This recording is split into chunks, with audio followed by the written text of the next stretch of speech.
misericórdia de Jesus e o olhar amoroso de Maria Nazaré aqueça os nossos corações. Rose, muito feliz de ver você. Eu estava aqui lembrando de você. Tem algum tempo, né? Há algum tempo, porque foi a Rose que me ensinou a fazer visualização terapêutica aqui nessa casa. Primeira vez que eu assisti, que eu vim aqui fazer palestra, aí ao final, né, Maristela Rose fez uma visualização terapêutica que literalmente eu viajei. Aí eu te agradeço de coração. Tá? Sempre guardo isso na minha memória. Porque nós temos, muitas das vezes, nós guardamos no nosso íntimo as dificuldades, os erros cometidos, as chances não aproveitadas e esquecemos de vivenciar os momentos bons, os momentos belos da vida. Na nossa casa, lá em Jacarepaguá, nós temos no primeiro e terceiro domingo um trabalho de tratamento espiritual com o Dr. Herman e sua equipe.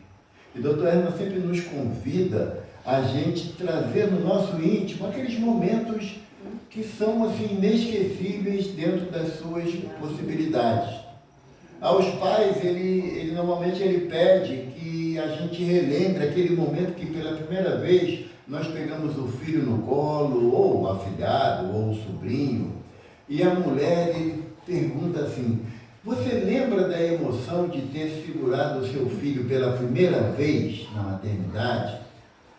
E muitas das mulheres dizem que sim, que lembra, é um momento que não dá para esquecer. Aí ele fala assim: doa essa energia para a pessoa que está ali em busca do tratamento, porque essas energias desses momentos bons que nós passamos na presente existência, porque o espírita tem mania de falar que na outra existência ele fez isso ou sofreu aquilo e esquecemos de viver o momento hoje, não é? É por isso que o Chico, né, tem aquela frase tão conhecida que nós não podemos fazer um novo passado, nós podemos escrever um novo futuro. O que o Chico está querendo falar para a gente? Que o momento é hoje, sabe?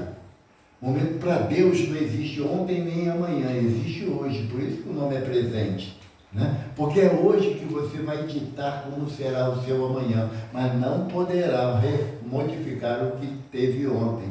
Então é essa visão, e eu tenho particularmente, não vou falar isso não porque eu estou aqui não, mas eu tenho um carinho muito grande por essa casa. Até eu lembrava um pouco com a Isabela, que a primeira vez que eu vim, a mesa ficava ali naquela porta ali, né? A conformação era virada para lá.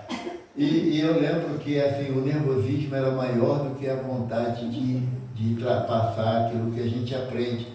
E por incrível que pareça, naquela época o Bego tinha cabelo e eu cabelo preto. Bego, agora a coisa ficou um pouco diferente para nós, né? Mas isso quer dizer o quê? Que o que deve nos mover, e é o desejo de Atmos, é a amizade, a fraternidade, o companheirismo, sabe? De um olhar no olho do outro e falar: tudo bem? Sabe? Apesar do Júlio não fazer café mais, mas eu sempre pergunto, né, Júlio, pelo café, entende? Mesmo que estejamos em outra casa. A nossa proposta de conversa hoje, que é como está lá na carta de Paulo, a primeira carta de Paulo aos Coríntios, no capítulo 3, especificamente no versículo 16, especificamente. Mas o que nós queremos? Primeiro, situar a gente em termos de tempo e espaço, de saber o que era Corinto à época de Paulo. Só para lembrar, Corinto é a cidade natal de Gesiel, que depois ficou conhecido na figura de Estevão, tão caro a Paulo, ainda Saulo, tão caro. E Corinto era uma cidade repleta de prostituição na maior expressão do termo. Era o que muitas das vezes a gente toma como sendo um objetivo, né, que era o sexo livre. Lá não tinha limite de nada, de nada. Corinto, uma cidade grega, mas de domínio romano, lá tinha as saunas romanas que eram verdadeiros bacanais.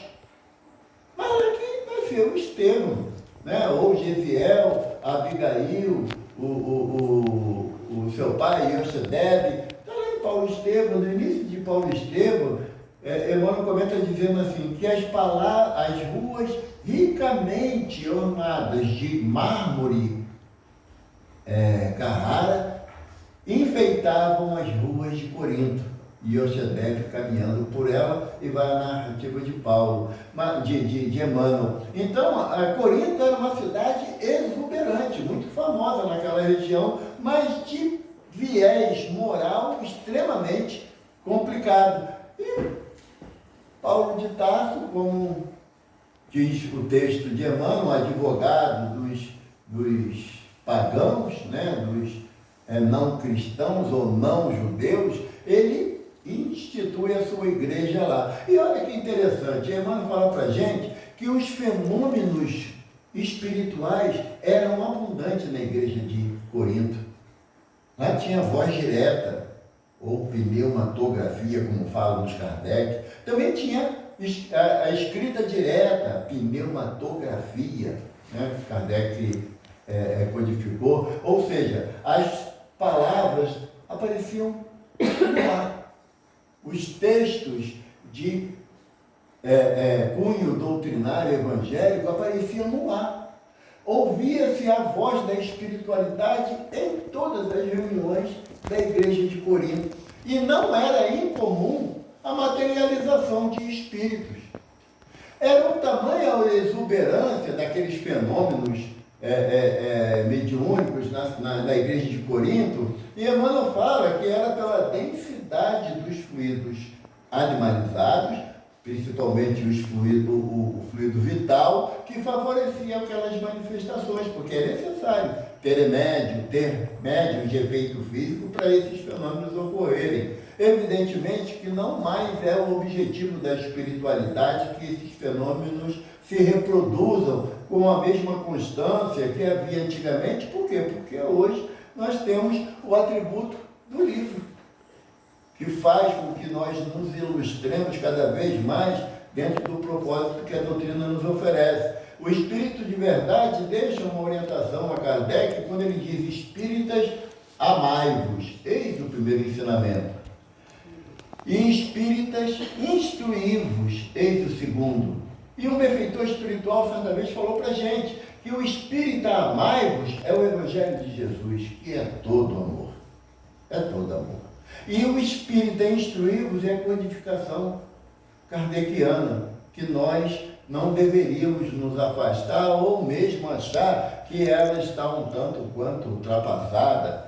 E certa vez perguntaram isso a Chico: Chico, você não acha que é melhor fazer uma reprodução da obra de Kardec, porque tem coisas ali que já estão bem ultrapassadas? E o Chico falou assim: meu filho, diz a lei de direitos autorais que só o autor pode modificar um texto. Se você conseguir trazer Kardec de novo, fica à vontade. Eu acredito que ele vai fazer alguma modificação. Mas não é Kardec que esteja ultrapassado. Eu é que ainda não tenho a minha capacidade intelectual de compreender aquilo que Kardec nos propõe. Então, a igreja de Corinto era esse fervor, né? Era um grupo de irmãos interessados na aprendizagem, da aprendizagem do Evangelho de Jesus, num ambiente completamente adverso.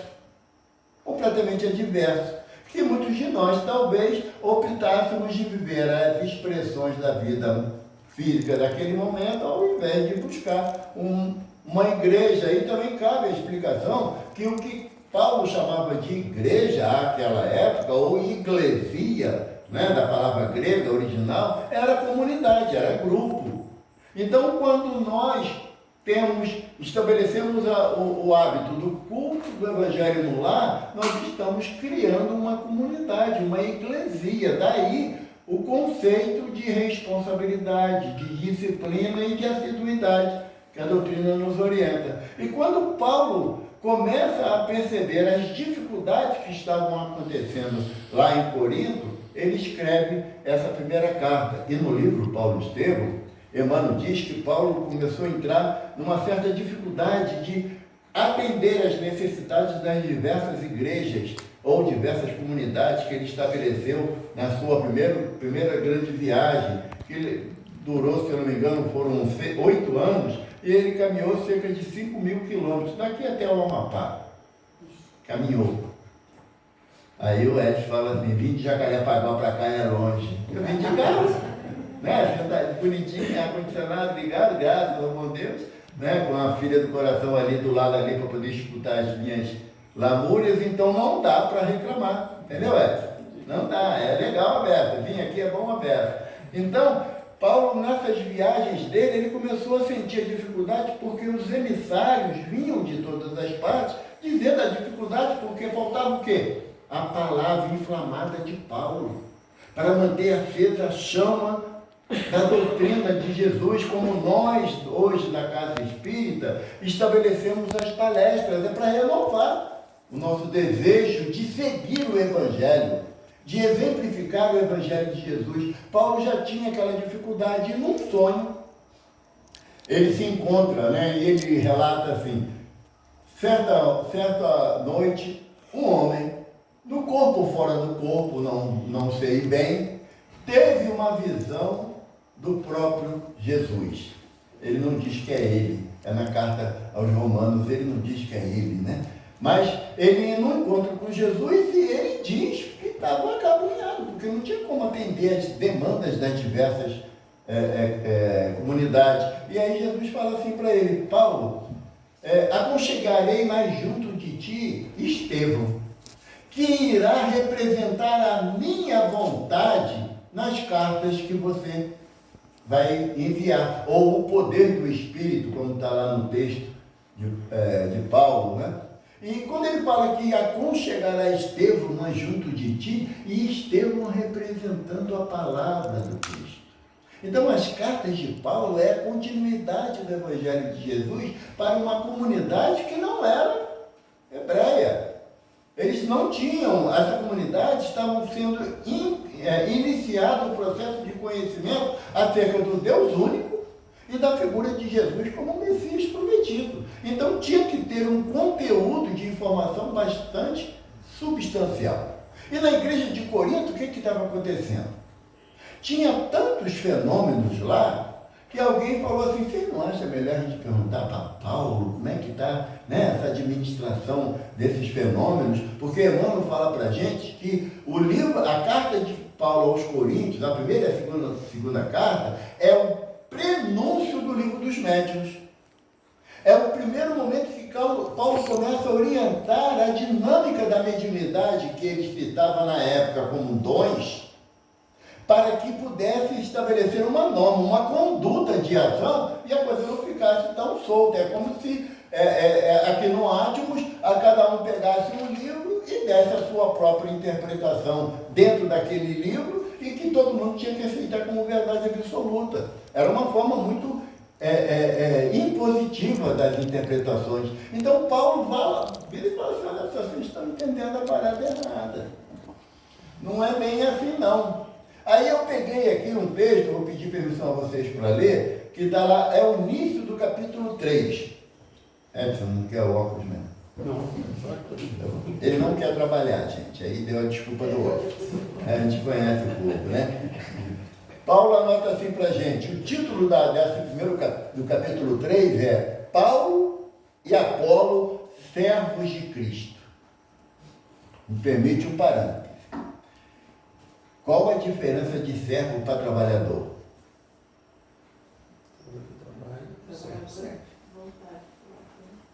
Emmanuel fala para a gente, tem uma página linda no Pão Nosso, que Emmanuel botou o título de servos e irmãos.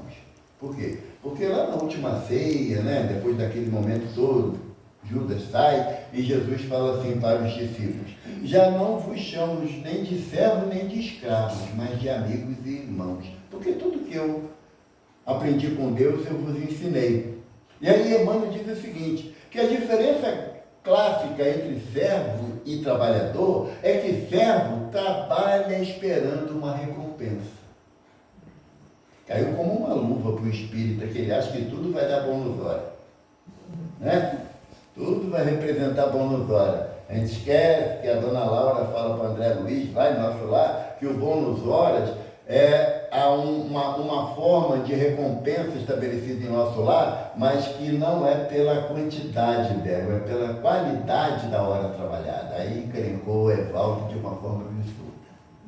Porque quando se trata de qualidade da hora trabalhada, é como eu desempenho a tarefa na minha maior possibilidade. E não que eu preencha um espaço de tempo naquela tarefa. Isso daí não representa qualidade, não. Mas quando Emmanuel fala para a gente que o servo é aquele que ainda espera uma recompensa pela tarefa executada. O trabalhador não, ele confia plenamente naquele que o contratou e não questiona o prêmio pela tarefa executada. Então hoje eu entendo porque que eu me coloco ainda, e muito mal, na condição de servo.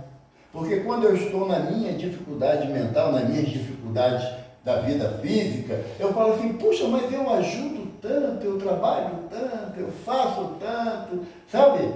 Poxa, eu me dou para a doutrina, não dou nada, eu faço um sistema de troca, de escambo, sabe? Eu faço a tarefa que me é desempenhada na casa para que eu receba o prêmio da espiritualidade, aliviando, e se fosse possível, tirando de mim todas as contrariedades. Então eu ainda sou um servo, me perdoe o termo, bem sem vergonha. Porque eu ainda não estou na qualidade do servo que executa a tarefa de bom grado para que, na hora do pagamento, ele satisfaça os meus interesses. Então, quando Paulo coloca Paulo e Apolo, servos do Cristo, por quê? Porque só lá atrás, na carta a Timóteo, que Paulo vai dizer: lutei o bom combate, fiz a minha carreira, guardei a fé. Já não vivo em mim, mas o Cristo que em mim vive. Lá, na carta a Timóteo, na segunda carta a Timóteo, que já é no final da jornada dele, quando ele já estava preso em Roma para ser decapitado, ele entende que ali ele começou a compreender que a tarefa dele é muito maior do que ser servo. Ele já almeja, olha, a gente está falando de Paulo de Tarso, ele já almeja a possibilidade de ser trabalhador do Cristo. Então há uma distância bastante considerável. E ele fala assim, para os irmãos lá de Corinto: irmãos, quando estive com vocês, não pude lhes falar como as pessoas espirituais, mas como se pertencessem a este mundo ou fossem criancinhas em Cristo. Esse termo, criancinhas em Cristo, nós ainda confundimos bastante, que a gente fala que estamos na infância espiritual para justificar tamanho desacerto de conduta. E que Paulo fala o seguinte: nós podemos estar numa infância moral, espiritual não, porque o nosso desenvolvimento intelectual já nos caracteriza como espírito um pouquinho assim, na madureza espiritual, pelas longas viagens interplanetárias que nós já estabelecemos. Porque se nós entendemos que a nossa jornada... Marcela, até que hora? 8h20. Amanhã não é feriado aqui não? Que assunto é longo, né, gente? Mas dá muita deixa. Não deixa não. Tinha que ser 7. 7 é feriado, tinha que ser dia 7. Semana que vem. Sexta-feira vai enforcar mesmo, né? Aí não dá. Vamos lá, então nem se vira. Então, a visão da gente em relação a ser crianças espirituais é diferente do que Paulo está falando, crianças em Cristo. Ou seja, nosso entendimento acerca do Evangelho de Jesus é muito infantilizado ainda. Porque a gente acha que Jesus gosta mais de mim do que do fulano. Que Jesus me ama de uma forma incomensurável, mas o nosso irmão que está atrelado à dificuldade do tráfico de drogas ou a corrupção lá em Brasília, que ele não, Jesus não ama ele. Uma vez na nossa casa, uma barata voadora, sabe, Zé? Aí imagina aquela paz de espírito de todas as meninas, né? Era o tal de entrar em prece profunda para ver se a barata desencarnasse ali no alto. Aí um amigo falou assim: gente, a barata também é filho de Deus. Aí uma amiga falou assim: eu custa acreditar. Mas é. Só que nós, na nossa percepção, né, a gente não entende dessa forma. Assim também o aspecto do entendimento do Evangelho de Jesus, quando ele fala para a gente assim: amai-vos uns aos outros como eu vos tenho amado. Porque amar um ao outro é uma proposta interessante, eu posso me esforçar, né? Casei, estou casado com a Ivana, temos 5 filhos, sabe? 4 netos, tem mais um neto aí, 5 netos. É facinho amar-vos uns aos outros, mas o parâmetro é Jesus, como eu vos amo. Aí o parâmetro começou a complicar, porque aí eu tenho que incluir sogro, sogra, cunhado, né? Nesse amor, na mesma intensidade.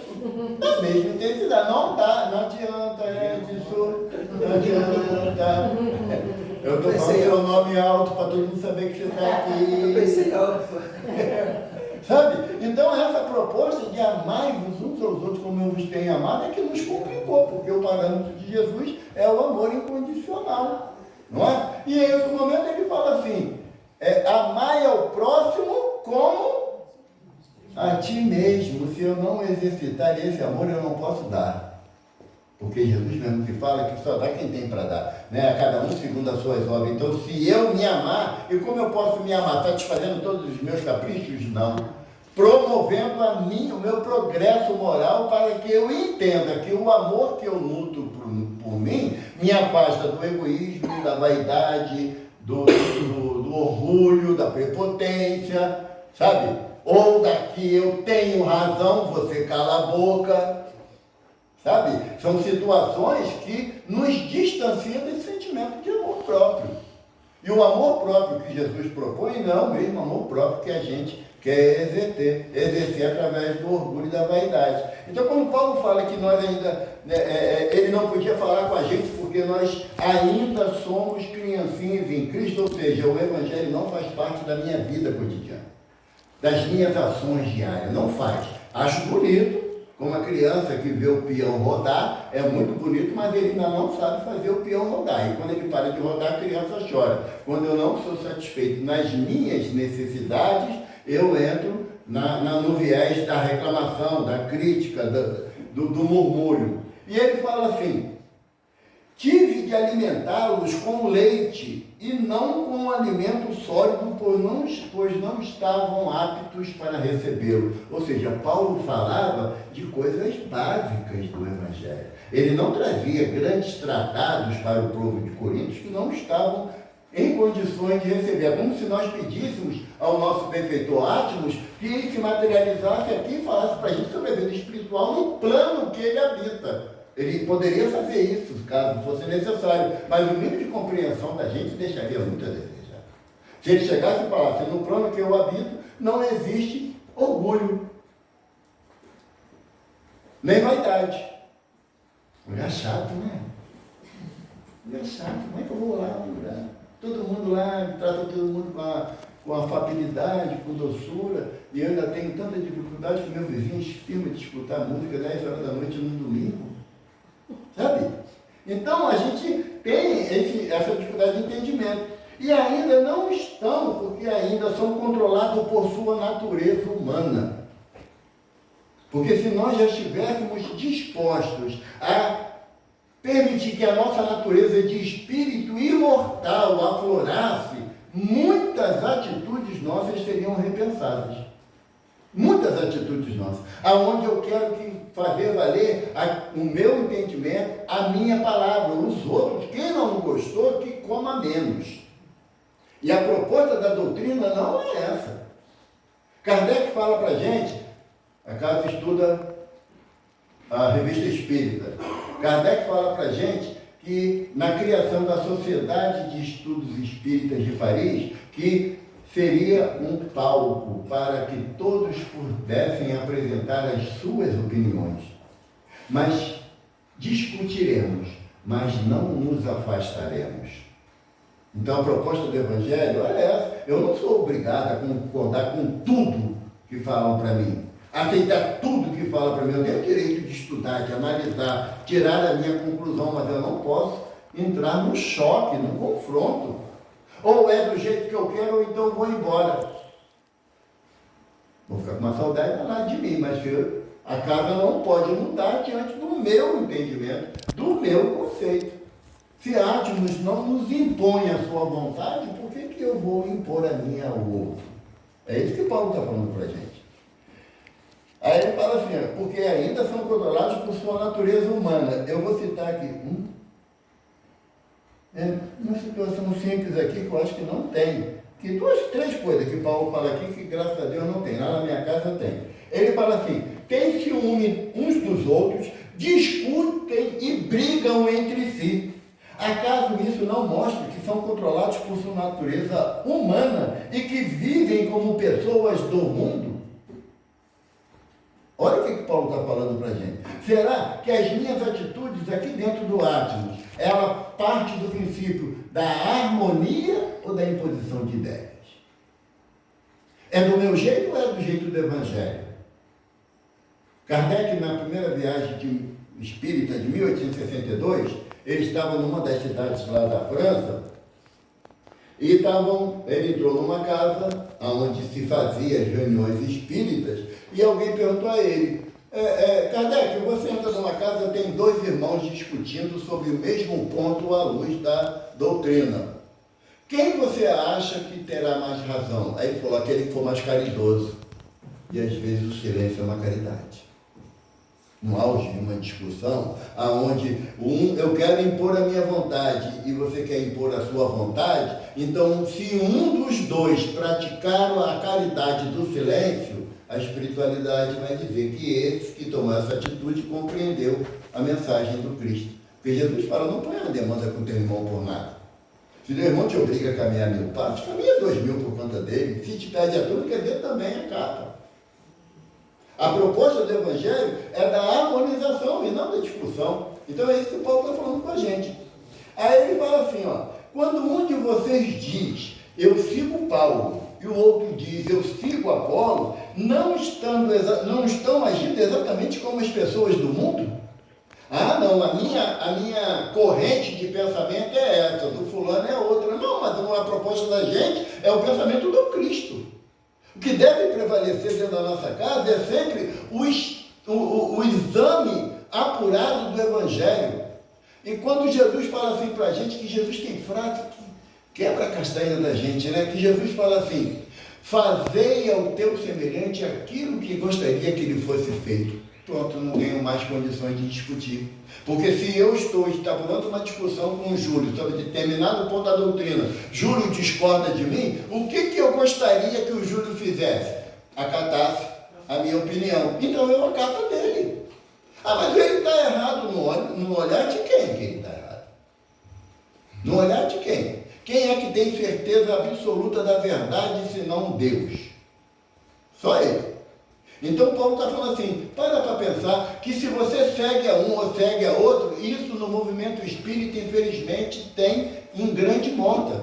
Se o médium é um médium que participa de vários fenômenos, faz oba-oba para o médium. Agora, ninguém nunca perguntou aqui quem é o médium que passa o pano nas cadeiras. Médium da limpeza. Tem, não tem? Médium da limpeza? Não é? Não tem? E se não tiver uma pessoa, não vai ter que surgir outra? Então quem é importante? Alguém, quando vai sentar na cadeira, passa a mão para ver se está suja, para não sujar a roupa? Não, a gente se entrega de boa mente sabendo que alguém providenciou isso, não é? Então é o que Paulo está falando, não é seguir A nem B. Quem é o médium mais importante da doutrina dos espíritos no Brasil? Pode falar quem vocês pensaram? Jesus de Nazaré. É o único. O propósito da gente é seguir a Jesus. Sabe por quê? Quando Jesus fala assim no seu Evangelho: aquele que não abandonar pai, mãe, irmão, irmã, filho e filho por amor de mim, não é digno de mim. Não é o que o mestre fala? O que Jesus está falando para a gente? Jesus está sendo radical? Não. Porque hoje eu sou pai, biologicamente, de 4 filhas. E tenho que confessar, tenho uma porção de filha adotiva por aí, né? Foi no casamento de uma semana passada, né? Deu muita alegria no coração da gente. Mas essas que são 4 filhas biológicas, eu tenho certeza absoluta, Bergo, de que na próxima existência serão minhas filhas de novo. E Jesus continuará sendo Jesus? Então é nesse sentido que Jesus fala. Porque se você ficar naquele apego intenso sobre a posse do outro, na outra existência você perde essa posse, ou quando retorna à espiritualidade, ou então, em alguns casos, na existência física mesmo, a gente tem esse distanciamento, que nem a frase que eu li outro dia no Face, que eu achei muito triste, mas foi muito sincera. Hoje eu sou tanto faz por quem eu tanto fiz. A gente não vê isso acontecer na vida física? Não vê? Então, como é que eu vou dar mais importância aos conceitos das minhas filhas biológicas do que ao Evangelho de Jesus? Se eu ainda não entendi que a proposta do Evangelho é amar-vos uns aos outros, então eu não estou aqui no átimo porque a Maristela, o Edson, a Fernanda, o Álvaro estão aqui. Não, eu estou aqui por causa de Jesus. É Ele que tem que ser o meu objetivo. Porque a Maristela, se ele for mamãe, tu vai desencarnar. Com certeza. Espere em Deus que não seja hoje, que senão a palestra acaba. Né? Espero, o pessoal espera, gente boa. Sabe? Agora Jesus vai continuar sendo Jesus na minha vida. Ele é o sol das nossas almas, quando o humano fala. E Paulo está dizendo aqui que não é para seguir Paulo de Tarso, não é para seguir Apolo, é para seguir a Jesus. O nosso objetivo, a nossa meta é Jesus, não é ele, nosso guia e modelo? Que os espíritos respondem a Kardec. Então, se ele é o nosso guia e modelo, todo o restante estão também necessitados desse mesmo guia e modelo. Jesus tem a passagem do Evangelho que Jesus fala assim, que eu acho lindo, velho. Que ele fala assim: o dono ou o pastor das ovelhas entra pelo portão. Ele não pula cerca. Quem pula cerca é o ladrão. O dono o pastor entra pelo portão e as ovelhas conhecem a sua voz. Então, na hora que você está na situação de descontrole, de dor, de sofrimento, adianta você pedir para Evaldo ajudar vocês, vai ser dois cegos, um guiando o outro. Tem que pedir a quem? A Jesus de Nazaré. Porque ele falou para a gente: onde tiver dois ou mais reunidos em meu nome, eu estarei presente. E ele não está falando que isso só acontece dentro de uma casa espírita, dentro de uma catedral católica ou dentro de um templo protestante. Não, é aonde estiverem dois ou mais reunidos em meu nome, eu estarei presente. Então vamos parar com esse negócio de seguir pessoas, seguir médiuns, sabe? Eu vou falar porque eu vivenciei isso, e eu sei que meu irmão Divaldo Franco vai entender. Eu sei também que ele não vai ver essa palestra, mas alguém pode vir comentar, né? Mas eu estava na Federação Espírita, lá na Avenida Passos, para assistir uma palestra do Divaldo. Eu vi uma cena que me entristeceu absurdamente. Um grupo de irmãs, umas 8 irmãs, com as camisetas escritas assim, fã-clube do Divaldo. Isso é doutrina espírita, gente. Não é teatro, não é palco, não. Sabe? Então, nós temos que diminuir essa preferência por determinadas pessoas dentro da casa espírita. Porque nós todos vamos passar pelo mesmo viés de prova, que é o desencarne. Haroldo conta uma história, Haroldo Dutra Dias conta uma história, palestrante muito conhecido, mais de 40 anos divulgando a doutrina, evidentemente passou pelo processo da morte, desencarnou. E depois de ficar um longo período em estado de perturbação nas regiões do umbral, ele foi recolhido por um benfeitor, levado para uma colônia, e o benfeitor falou assim para ele: você aguarda agora que vai vir um outro irmão de maior condição de entendimento, de equilíbrio, para lhe dar orientações, para lhe ajudar. E quando o palestrante estava lá aguardando, né, com seus pensamentos, entrou um espírito de uma beleza, de uma iluminação tão intensa, que ele, envergonhado, abaixou os olhos. E aí o irmão que chegou falou assim: ô fulano, botou o nome dele parecendo de Evaldo. Ô Evaldo, que bom, você veio para cá, muito feliz. Poxa, eu gosto muito das suas palestras, assisti muitas palestras suas. Ele falou assim: irmão, desculpa, eu não estou reconhecendo você. Você assistia aqui do plano espiritual? Ele: não, estou falando matéria, fiz tudo o que você falou. Essa é a diferença do palestrante para quem ouve e pratica, sabe? Porque, como um benfeitor falou para mim uma vez, falar do Evangelho é tão fácil, é só memorizar texto. Agora, praticar o Evangelho, que é a sua maior carência. Então, isso estabelece para mim o quê? Se quiser me seguir, vai ser um cego guiando o outro cego. Vai cair os dois no abismo, diz o Evangelho de Jesus. E é isso que Paulo está falando. Aí ele fala assim, afinal, quem é Paulo? Quem é Apolo? Somos apenas servos de Deus, por meio dos quais vocês vieram a crer. Propagar o Evangelho de Jesus é uma responsabilidade, é uma obrigação. Mais do que isso, se o irmão vai seguir a orientação ou não, já entra no âmbito da particularidade do irmão.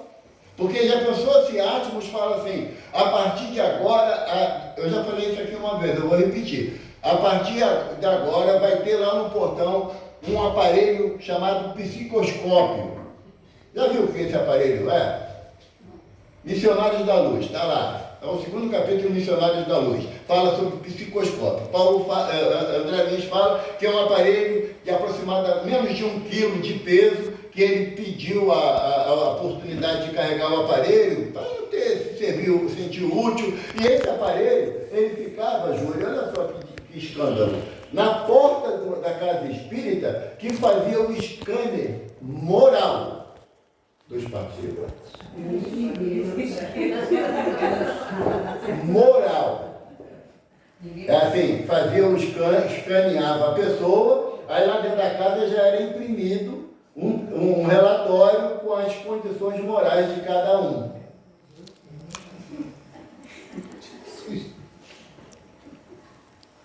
Bateu o desespero? Olha, eu digo para você que tem, cara, a gente que não se envergonha de saber. Não tem o aparelho, já está falando. Não, tem também, porque André Luiz não fala nada que com exclusividade, que isso acontece num lugar, não, entendeu? Isso é extensível, por quê? Porque o olhar de Atmos, ele não olha o corpo, ele olha a alma imortal. Aí quando fala assim, gente, a Mareval de novo, o pessoal na frente. Entende? Então, é o que Paulo está falando aqui, ó. Cada um de nós fez o trabalho do qual o Senhor nos encarregou, que é divulgar o seu Evangelho. Mas, quando Jesus fala aí, de 2 a 2 anunciar o meu Evangelho, um filósofo disse assim, se necessário, use palavras. Porque a melhor divulgação do Evangelho é da nossa prática, dos nossos atos. É na hora em que você está lá naquele trânsito maravilhoso do Rio de Janeiro e um cara te dá uma fechada e você olhar para ele e falar assim, está atrasado para o culto, por isso que ele está com pressa, vai com Deus. Sabe? E não ficar disputando lá o sinal para ver quem vai sair primeiro. Né? Então, as nossas ações é necessário serem compatíveis com o meu propósito de entendimento do Evangelho. Que aí Paulo fala assim, eu plantei, Apolo regou, mas quem fez crescer foi Deus. Quem pode se autodenominar autor dessa obra material e espiritual que hoje conhecemos como Centro Espírita Atmos? Quem pode? Quem pode bater no peito e falar, eu fiz essa casa, eu mantenho essa casa? Quem pode bater no peito? Se você colabora com a casa numa atividade laboral ou na possibilidade do auxílio financeiro, tenha certeza que você não está fazendo vantagem nenhuma, está apenas devolvendo aquilo que Jesus lhe proporcionou.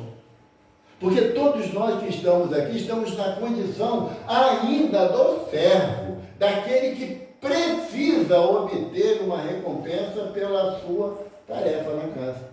Dentro da casa espírita não tem mentor encarnado. Não tem. Alguém que, assim, a gente aprende.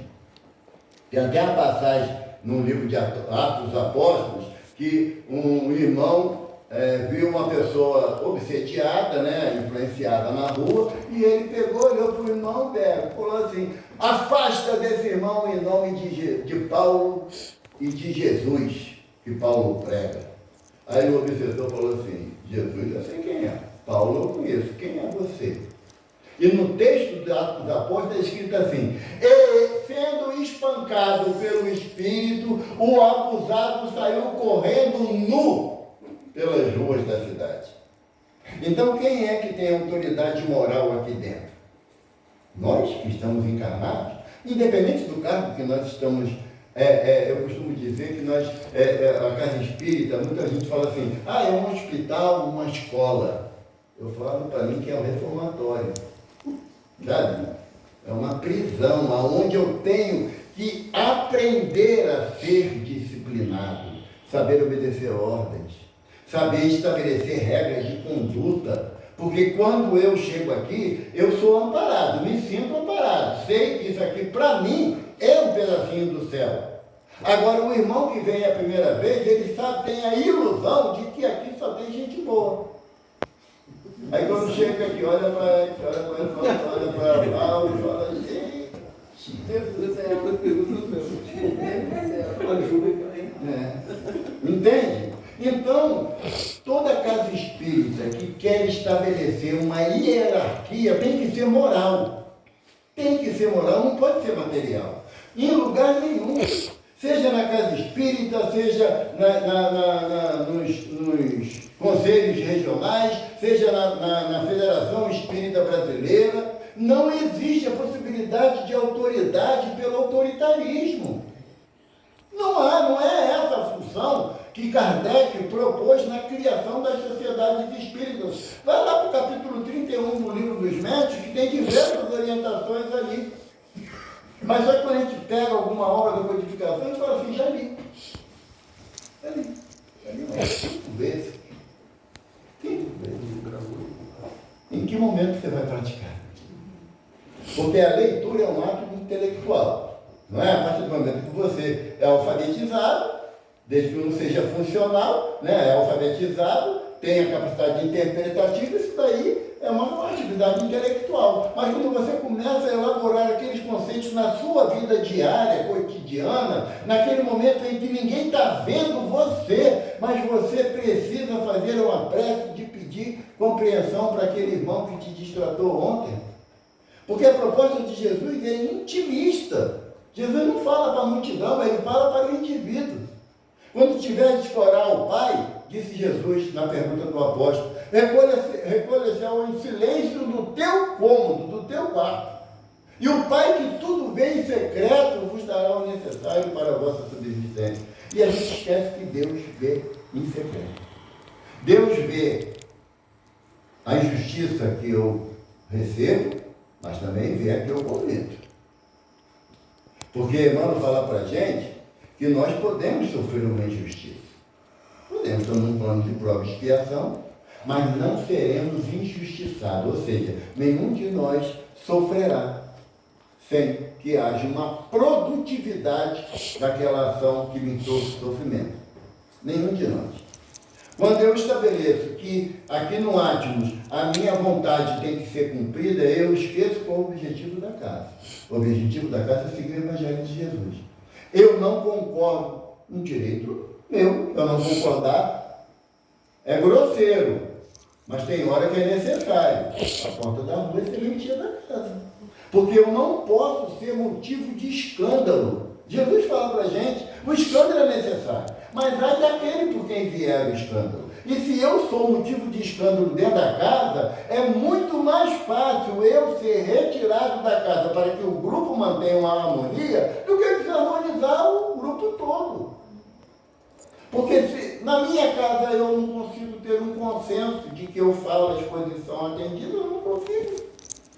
E é natural que não. Porque eu lido com a minha esposa, que é uma individualidade, é o princípio inteligente do universo, tanto quanto eu. Então, o princípio básico da prática da caridade, o princípio básico da convivência cristã, passa por uma única palavra que Emmanuel fala para a gente, que está lá no Caminho Verdade e Vida, que foi lembrado na noite de hoje. Emmanuel diz o seguinte, que não existe caridade sem respeito. Você quer praticar caridade? Show de bola. Comece a respeitando a opinião do outro, mesmo que seja contrária à sua. Sabe? Porque quando Jesus, preso, entregue na mão de Pilatos, Pilatos vira para Jesus e fala assim, sabes que eu tenho o poder de te condenar ou te libertar? Jesus fala assim: nenhum poder teria sobre mim se não fosse dado pelo Pai que está no céu. Já quebrou aí a gente, porque a gente acha que a gente tem autoridade sobre o outro, esquecendo que é Deus quem manda. Aí Pilatos fala assim: mas de que te acusam? Jesus diz assim: falei nas praças públicas, no templo e nas sinagogas. Todo homem de bem ouviu as minhas palavras, e só a verdade eu disse. Pilatos fala assim: que é a verdade? Sabe qual foi a resposta de Jesus? Mesmo que a nossa: o silêncio. Porque a verdade do mestre ainda não é a verdade do Evaldo. Que a verdade do mestre é satisfazer a vontade de Deus. Pedro fala para mestre, está esse dia todo a divulgar boa nova, nada comeste. Vem hoje, vem se alimentar, Senhor. Jesus fala assim: Pedro, meu alimento é fazer a vontade de Deus, e como eu anseio que essa vontade se cumpra. Então, se eu ainda não consigo reproduzir nos meus atos, não é na minha língua não, nos meus atos o ensinamento de Jesus, eu não posso exigir que ninguém faça o que eu quero. Porque é pelo exemplo que se ensina e não pela palavra. Não é essa a temática que fala, né? Que a palavra esclarece, mas só o exemplo arrasta. Então essa frase de Paulo, né, que eu plantei, Apolo regou, mas Deus quem faz crescer, devia ser uma tônica nossa dentro da casa espírita. Porque quem criou, a parte material da casa, pô, show de bola. Poxa, a gente agradece muito. Quem está cuidando até hoje, regando, show de bola, mas se não tiver a vontade de Deus, gente, essas paredes desmoronam, e com elas nossas ilusões. André Luiz fala para a gente no livro Coragem, no trecho, ele fala assim: busque a verdade antes que ela te surpreenda. Porque quando a gente desencarnar, nós chegamos na espiritualidade, e eu gosto de dar essa notícia amorosa para todo mundo: não tem crachá da Casa Átimo. Olha, quem é da Casa Átimo vem para cá, quem não é vai para lá. Não existe. Vamos ser perguntados assim: o que fizeste do tempo que Deus te concedeu na vida física? É isso que deve nortear. Se eu chego aqui na casa, vejo que existe uma necessidade. Gente, a janela, não limparam direito a janela. Ô Maristela, não limparam direito a janela. E por que eu não peguei o bendito do pano e passei ali? Se eu conseguir enxergar o defeito, é que eu já tenho condições de minorar aquilo que eu acho que está ruim. Agora é muito mais fácil eu acusar para a Maristela que ela não está administrando bem a casa. Tudo está limpo, mas esse pontinho aqui da janela está sujo. E o nosso olhar é tão criterioso em relação àquilo que algum irmão deixa a desejar, mas a gente é incapaz de ver o quanto que meu pé cheio de barro entra aqui dentro. A proposta de Paulo em falar essa frase na igreja de Corinto é que Paulo não estava preocupado que a cidade era uma balbúrdia. Ele estava preocupado que aquela célula do cristianismo, ela deveria exemplificar pelo amor. Pelo amor. Porque se nós nos convencermos que realmente é de Deus, a vontade de Deus que faz que germine, porque quando você planta uma roseira, de qualquer qualidade, vai dar rosa quando você quer ou no tempo da roseira. Uma vez um amigo espiritual falou assim para mim, eu querendo, né, mudar a uma pessoa, né, no entendimento dela, sabe, o verbo.